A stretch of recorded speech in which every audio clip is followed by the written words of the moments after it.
Madame, Monsieur, bonsoir. Bienvenue dans votre magazine présidentiel 2024. Pour ce deuxième numéro, nous serons en direct avec nos envoyés spéciaux sur le terrain, la radio-télévision sénégalaise. Vous le savez, ces journalistes qui accompagnent les 19 candidats retenus pour cette élection du 24 mars prochain. Ils sont un peu partout à travers le pays. Avec eux, nous ferons le point de leur caravane. Ce magazine vous permet également d'en savoir un peu plus sur les 19 candidats. Donc, des portraits vous seront proposés ce soir. Mamadou Diagne sera également de la partie pour la campagne du net. Après Dakar, nous vous proposons la carte électorale de Thiès selon la direction générale des élections. La région de Thiès vient tout juste derrière la capitale. Présentation de cette carte électorale avec Cheikh Mohamedou Bombagay. Avec le dernier recensement général de la population et de l'habitat, la région de Thiès vient en deuxième position après Dakar avec une population de 2 467 523 habitants pour l'ensemble de ces trois départements avec Thiès, Mbour, Tivaouane et une superficie donc de 6 670 km². Thiès a un poids électoral important. La région de Thiès compte 901 000 électeurs répartis comme suit. Le département de Mbour, avec ses 16 communes, s'élève à 312 000 électeurs, 216 lieux de vote et 668 bureaux de vote. Quant au département de Thiès lui-même, qui polarise 15 communes, il totalise 363 000 électeurs, 290 lieux de vote et 774 bureaux de vote. Le département de Tivaouane, qui a aussi la particularité d'être une cité religieuse, comporte en son sein un poids électoral de 224 000 électeurs répartis sur l'ensemble de ces 18 communes qui dépendent de lui. Thiès sera donc une région très disputée par les différentes forces politiques en place qui sont à la pêche aux voix de ces différents électeurs. Un poids électoral énorme à ne pas donc négliger. C'est la plus haute instance judiciaire au Sénégal. La Cour suprême et les juges en premier et dernier ressort entre tous les autres pouvoirs. Présentation de cette cour avec Seydina Alunfal. Elle est la plus haute instance du pouvoir judiciaire au Sénégal, la Cour suprême. Supprimée en 1992, elle a été rétablie en 2008 par la loi organique qui réunit la Cour de cassation et le Conseil d'État. La Cour suprême est la plus haute juridiction judiciaire de notre pays. Elle a plusieurs missions et la plus importante de ces missions est celle qui consiste à vérifier la bonne application de la loi par les cours et tribunaux placés sous son autorité.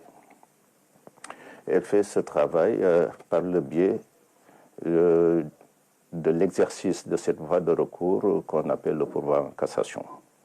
C'est à l'occasion de l'examen des pourvois en cassation que la Cour suprême contrôle donc la bonne application de la loi pénale.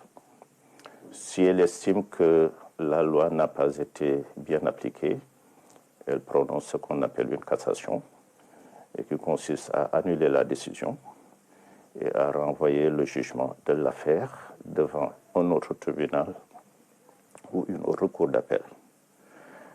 Mais à travers l'examen de la bonne application de la loi, la Cour suprême veille surtout à ce que la loi soit appliquée de la même manière partout au Sénégal. Ses membres, environ 40 magistrats chevronnés, cumulent des dizaines d'années d'expérience. Chaque année, la Cour suprême examine plus de 500 dossiers. Pour remplir ses missions, la Cour suprême a un effectif composé de magistrats du siège, ayant à leur tête le premier président de la Cour suprême, les présidents de chambre et les conseillers. Ceux-ci sont répartis dans les 8 chambres qui composent la Cour suprême, donc 2 chambres civiles, 2 chambres pénales, 2 chambres administratives et 2 chambres sociales. Donc les affaires qui viennent à la Cour suprême sont réparties dans ces différentes chambres selon leur nature, civile, commerciale ou pénale. D'illustres magistrats ont eu à présider la Cour. Le premier ayant été M. Isaac Foster. Moi-même, j'ai eu la chance de travailler d'abord avec le premier président Pape Oumar Sakho, qui a été remplacé par M. Mamadou Bayo Camara et ensuite Cheikh Diane Koulibaly. Et actuellement, la Cour suprême est présidée par M. Siré Aliba. Les membres de la Cour suprême sont nommés par décret présidentiel après avis du Conseil supérieur de la magistrature.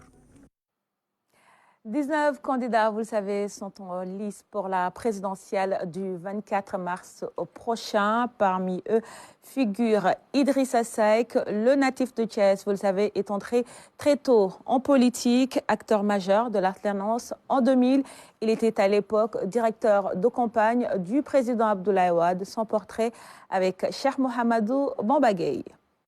Idrissa Seck, en politique à la carrière riche, est très tôt entré en politique aux côtés du président Abdoulaye Wade. Né en 1959 à Thiès, il devint très tôt directeur de campagne du candidat Abdoulaye Wade à l'élection présidentielle de 1988. En 2000, toujours directeur de campagne du pape du Sopi, il participe à la première réalisation de l'alternance politique au Sénégal. Il devient successivement ministre d'État, directeur de campagne du président de la République, puis Premier ministre de 2002 à 2004. Mais ses relations se gâtent avec le président Abdoulaye Wade dans l'affaire des chantiers de Thiès. Après 7 mois passés en prison, il crée son parti Rewmi, avec lequel il ira à la présidentielle de 2007 et sort deuxième avec un score de 14%. Idrissa Seck s'est ensuite représenté aux élections présidentielles de 2012 et de 2019. Fin 2020, il rejoint le président Macky Sall et est nommé président du Conseil économique, social et environnemental, poste qu'il aura occupé quelques mois avant de retourner dans l'opposition.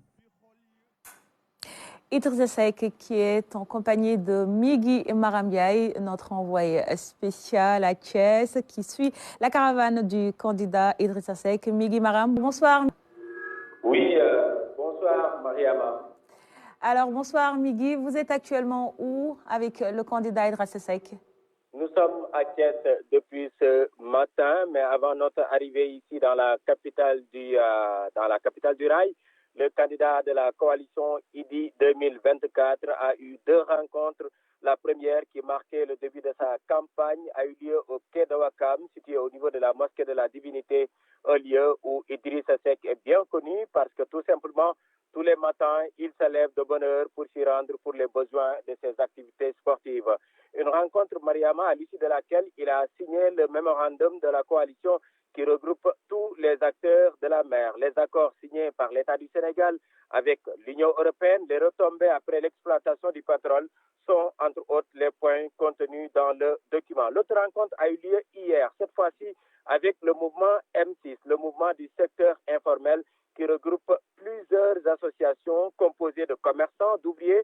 Le mouvement a exprimé ses attentes à l'endroit du candidat Idrissa Seck qu'il compte bien sûr soutenir durant cette campagne électorale. Sinon, retenez Mariama que ces rencontres ont également servi de tribune à l'ancien Premier ministre pour se prononcer sur son silence depuis quelques mois. La raison de ce silence, elle est simple selon lui. Conduire les destinées d'une nation ne se fait pas dans la précipitation et l'amateurisme.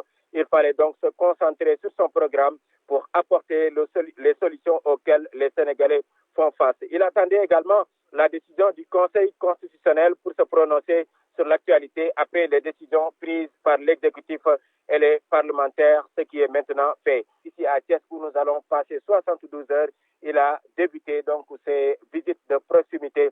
Et premier acte qui a été posé par Idrissa Seck ici à Thiès, une visite à la famille du guide Serigne Saliou Touré. Sur place, il a été reçu par le fils aîné, le khalife Serigne Ahmadou Bamba Touré, Mariama Dramé. Merci beaucoup Migui Maram Ndiaye en direct de Thiès pour toutes ces actualités concernant le candidat Idrissa Seck. Et nous restons toujours dans la capitale du rail avec un autre candidat, Boubacar Camara.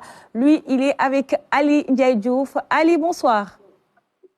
Bonsoir, Mariama Dramé. Alors, quelles sont les dernières actualités du candidat Boubacar Camara? Merci, Mariama, et bienvenue à Thiès, dans la capitale du rail, la cité du rail, comme on peut dire. Et donc, ce mardi 12 mars, 3e jour de campagne électorale pour la présidentielle du 24 mars 2024, le candidat de la coalition Kama 2024, Boubacar Camara, était à Pikine et à Rufisque dans la banlieue de Dakar. Xol yu feex, xol yu xel yu dal, poche yu fees. C'est le slogan du candidat Boubacar Camara, donc qui avait démarré sa campagne au premier jour par une caravane et un grand meeting dans la banlieue de Dakar à Pikine, plus précisément à Pikine Icotaf au Bayal Serigne Mansour Sy. Et ce soir, pendant toute la nuit, une caravane va être organisée dans la cité du Rail à Thiès pour aller rencontrer les populations avant de revenir à Dakar dans la soirée Mariama Dramé.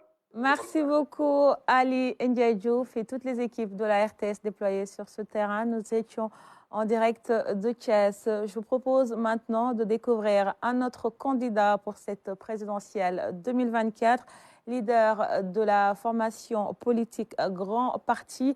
El Hadj Malick Gakou est candidat à ce scrutin. Cet ancien ministre a été élu à l'unanimité maire honoraire de la ville de Guédiawaye. Ndeye Koumba Ndiaye nous dresse son portrait. Regardez. Né le 17 août 1961 à Dakar, El Hadj Malick Gakou est orphelin de mère à sa naissance. Il fut élevé par sa grand-mère Astou Seck dans le village lébou de Thiaroye-sur-Mer. Il fit ses premiers pas en fréquentant l'école primaire numéro 1, où il obtient le certificat d'études primaires élémentaires et l'entrée en 6e. Après l'école primaire, sa grand-mère déménagea à Pikine Guinaw Rail, ensuite à Guédiawaye, où elle se fixa définitivement. Il obtient le BFM avant de rejoindre le lycée Seydina Limamou Laye, où il décrocha le baccalauréat série F2. Après le bac, il obtient 4 bourses étrangères, Italie, Chine, Bulgarie et Pologne. Il choisit le dernier pays. Par la suite, il obtient un master en commerce extérieur et en décembre 1992, un doctorat en sciences économiques, suivi d'une spécialisation en politique de développement. Il revient au Sénégal.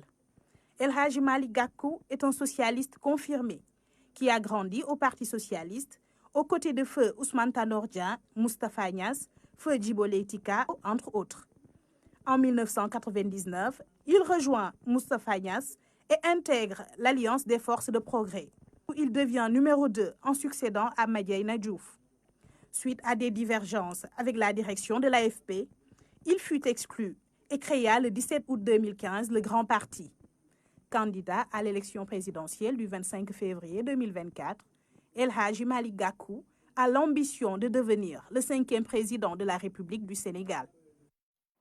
Portrait d'El Hadj Malick Gakou signé Ndeye Koumba Ndiaye. Allez, maintenant, nous allons retourner sur le terrain, là où la campagne bat son plein, retrouver Ibrahima Ndong quelque part à Dakar.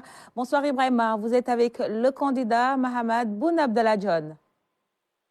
Effectivement, Mariam Dramé, bonsoir. Vous l'avez dit, nous sommes avec le président Mohamed Boun Abdallah Dionne, président de la coalition Dionne 2024.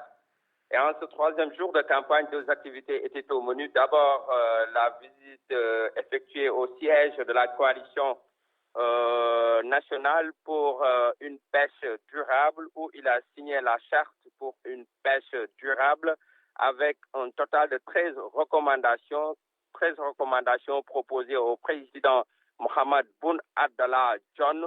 Et il a saisi l'occasion pour revenir en tout cas sur ce qu'il compte faire pour la pêche une fois à la magistrature suprême. Il commence par dire qu'il va procéder par la suppression de tous les accords de pêche pour permettre en tout cas à nos pêcheurs de vivre de leurs activités. Ensuite, il a effectué une visite au niveau du siège de Inakwa Diapo, et c'est pour rencontrer le patronat. Comme vous le savez, un secteur privé peut tout simplement participer d'une manière significative à l'économie du pays. Et justement, parlant de l'économie, le président Mohamed Boun Abdallah Dionne a précisé que l'un des axes principaux de sa campagne s'articule autour de la souveraineté économique, une souveraineté qu'il considère comme la charpente sur laquelle viendront se greffer tous les secteurs d'activité du développement économique donc du pays. Mohamed Boun Abdallah Dionne dit clairement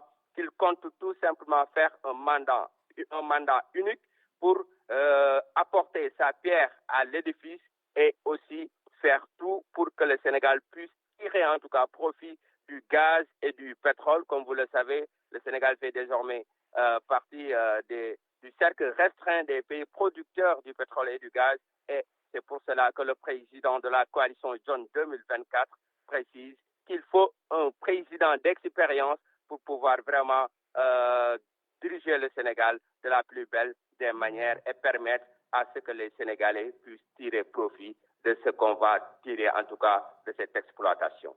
Merci beaucoup Ibrahima Ndong. Ibrahima qui est avec le candidat Mohamed Boun Abdallah Dionne actuellement dans la région de Dakar. Nous y restons pour retrouver Ramatoulaye Sarr. Ramatoulaye, bonsoir. Vous êtes avec la candidate Anta Babacar Ngom. Actuellement, où êtes-vous dans Dakar?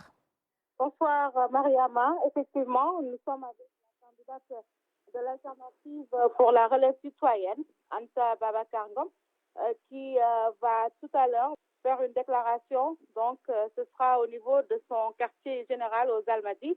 Alors, ce qu'on peut retenir depuis le démarrage de la campagne pour la candidate Anta Babacar, c'est que c'est le premier jour, c'était dans la banlieue, elle s'est rendue dans la banlieue de Dakar, Pikine, Keur Massar, Guédiawaye.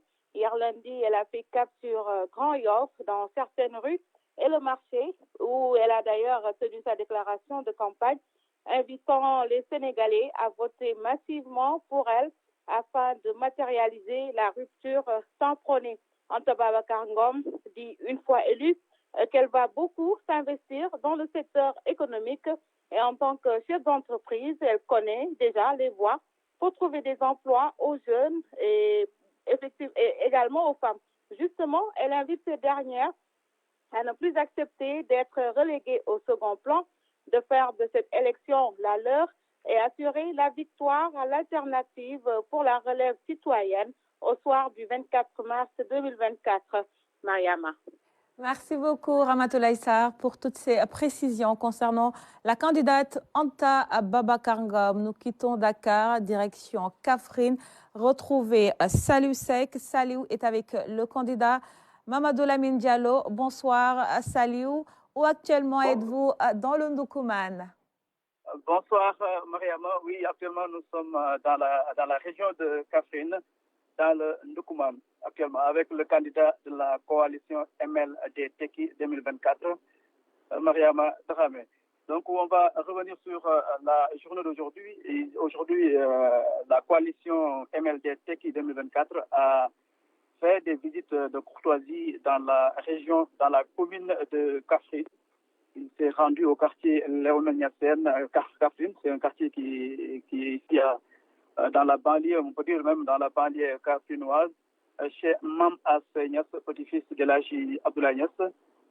Sur place, il a salué le rôle important des guides religieux qui, selon lui, ont toujours œuvré pour l'éducation des disciples, la paix sociale et le développement économique du Sénégal. Il a affirmé qu'il est en phase avec ces hommes politiques qui véhiculent les valeurs islamiques aux disciples. Et le candidat poursuit le périple. Et on a passé aussi à Malem Odar, Kumpentoum. On doit faire aussi Kumpentoum et passer la nuit à Tambacounda, Inch'Allah, Maria Madrabe. Merci beaucoup à Saliou Seck en direct de Kaffrine avec le candidat Mamadou Lamine Diallo. Et vous le savez, pour ne rien rater des actualités, des caravanes de ces 19 candidats, suivez ce magazine présidentiel 2024. La campagne du net occupe également une bonne place dans cette élection. Et c'est juste après ceci.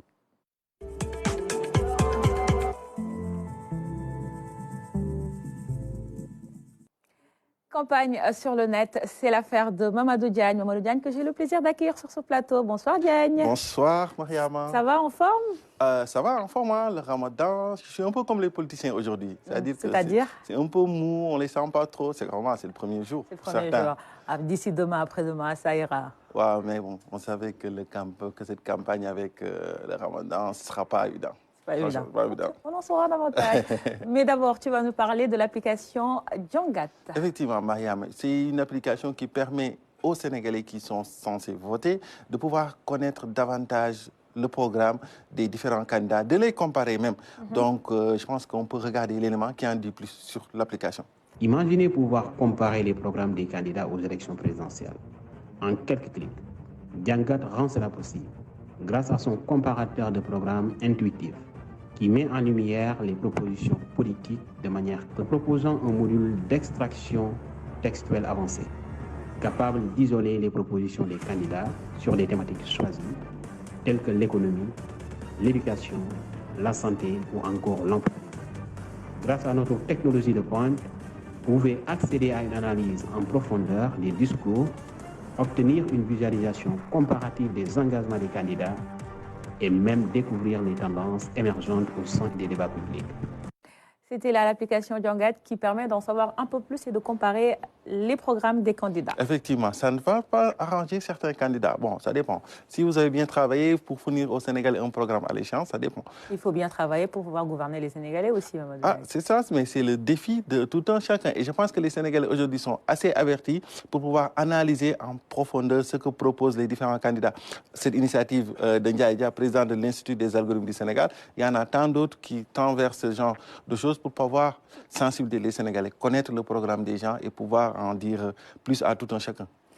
La tendance de cette campagne, c'est également les chaînes YouTube actuellement à la mode. Effectivement, c'est chaque jour, après la diffusion des temps d'antenne sur la RTS, automatiquement, ils sont disponibles sur les plateformes digitales de la RTS et notamment sur la chaîne YouTube. Et ce qui suscite beaucoup de questions et d'interrogations parce qu'on interprète les chiffres. C'est-à-dire que, comme vous pouvez le voir sur ces images, notre confrère Moutaga Cissé a interprété les chiffres des 24 dernières heures, c'est-à-dire que les temps d'antenne diffusés par les différents candidats, les audiences des différents candidats. Bon, ça peut être interprété d'une manière selon que tel candidat est plus suivi et tel autre candidat est suivi. Mais est-ce que ça pèse vraiment quelque chose? En fait, ça pèse que sur le net. On va dire que, par exemple, sur Facebook, le nombre d'utilisateurs sénégalais sur Facebook, ils sont 3 millions. On est 18 millions d'habitants. Donc, il y a un écart. Le nombre de personnes qui utilisent Facebook et les applications, mais ça permet quand même de dire que certains préfèrent regarder les temps d'antenne en replay sur les plateformes digitales et donc certains partisans sont beaucoup plus présents que d'autres sur les plateformes digitales. Très bien. Certains aussi n'ont pas le temps, peut-être quand ça passe en direct, et préfèrent se rattraper sur Internet. Et certains même, les temps d'antenne, c'est un moment de télévision. Oui. C'est des classiques, en moment de campagne électorale. Et tu nous as préparé également un zapping. Un zapping. La campagne électorale, Mariam, c'est aussi le moment des différentes coulisses, des caravanes, des échanges, des discussions, mais tout ça dans une certaine ambiance et bonne humeur. Quand il y a rivalité, on peut discuter. Quand il y a des gens qui sont arrêtés au bord de la route, lorsqu'il y a des distributions de fraises, c'est un peu comique. On voit même un taximan qui s'est permis d'abandonner ses clients pour suivre la caravane. Regardons le zapping. Très bien.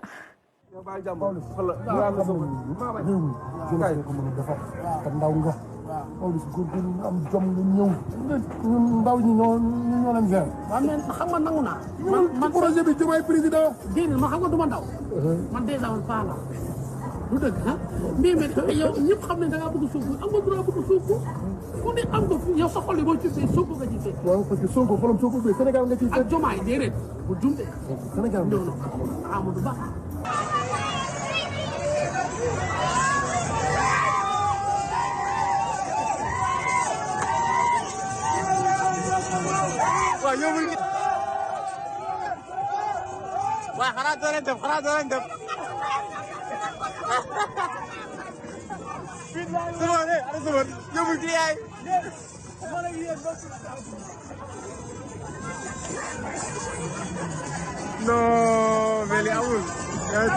Waaw. Amadou Ba. Mamma mia. Allah kubar. Waaw. Ci jakkal la yellool nan ko fa ri. Waaw waaw. Mané am ko fa ri. Waaw waaw. Ku ci takk sa loxo du miti. Déggal. Ku ca sa xol le do. Amadou. Yaa leen mën. Yaa leen mën. Yaa leen mën. Waaw waaw. Pour ko nangoo. Yaa leen mën. Pour ko bañee. Yaa leen mën. Mamadou Diagne, la campagne électorale, c'est aussi ces moments insolites. C'est un moment insolite et très amusant proposé par le service déjà de la RTS. Mais bon, c'est la campagne, c'est l'ambiance. Et surtout, ce qu'on a beaucoup aimé, c'est ces moments de dialogue et d'échange entre opposants, candidats, différents candidats. C'est ça. Ils ont su discuter, échanger sur des railleries. Mais quand même, c'est resté dans une certaine convivialité. Et on aime quand c'est comme ça. C'est une très bonne ambiance. Merci beaucoup. Merci à toi. À demain pour de découvertes. À demain. Merci également à vous, chers téléspectateurs, d'avoir suivi ce magazine présidentiel 2024. On se donne rendez-vous demain pour un nouveau numéro. Bonne soirée.